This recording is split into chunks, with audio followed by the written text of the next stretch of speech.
Every day brings more bad news for American homeowners. In Las Vegas alone, 1 in every 22 families received a foreclosure notice between January and March. That's 7 times the national average. All across the country, the numbers have skyrocketed since the beginning of the year. As foreclosures menace more and more hardworking homeowners, they become more desperate for help.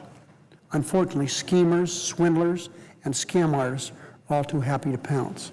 Just today it was announced the Justice Department charged 5 people in Maryland with orchestrating a massive and complex mortgage fraud scheme.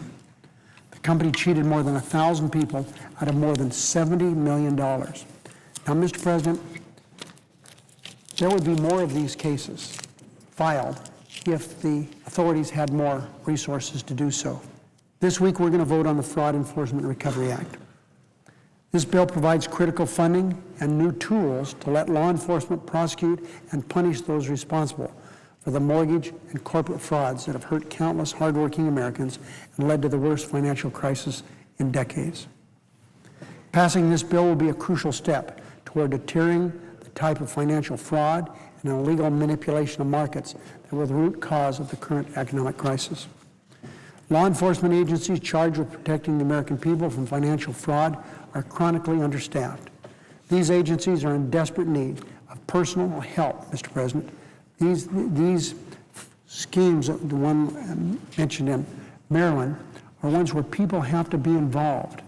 You just can't do this working out of some office. We need investigators, we need prosecutors, we need personnel with specialized knowledge who can investigate and prosecute complicated money laundering schemes, mortgage fraud, and conspiracies to manipulate derivatives. The Fraud Enforcement Act will give the FBI, the Department of Justice, and other federal agencies the resources to hire the experts they need to protect Americans' investments.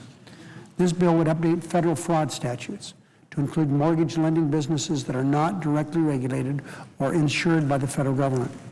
Although these companies were responsible for nearly half of the residential mortgage market before the economic collapse, they have remained largely unregulated. It would also protect the funds provided under the Economic Recovery Plan and the Troubled Asset Relief Program and swiftly prosecute and punish anyone who would attempt to misuse this money. Finally, this bill will strengthen the False Claims Act, one of the most important civil tools we have for rooting out fraud in government. In the last few months, we've taken strong steps to steer the American economy toward recovery, but we must do more. We must ensure that the money we're spending to get our economy back on track is used in the manner in which we intend it. The American people are depending on us to act quickly to ensure that those whose criminal behavior caused the current financial crisis are brought to justice and to ensure law enforcement has the tools and resources to deter such conduct in the future. We cannot allow con artists to cheat working families who play by the rules. We cannot allow them to deceive those who make an honest living. We cannot let them steal from someone who seeks nothing more than their fair share of the American dream. It's something the country is badly needed. It's long overdue, but it's certainly ripe for passing now. I urge my colleagues to support the Fraud Enforcement Recovery Act and protect struggling homeowners at the time they need it the most.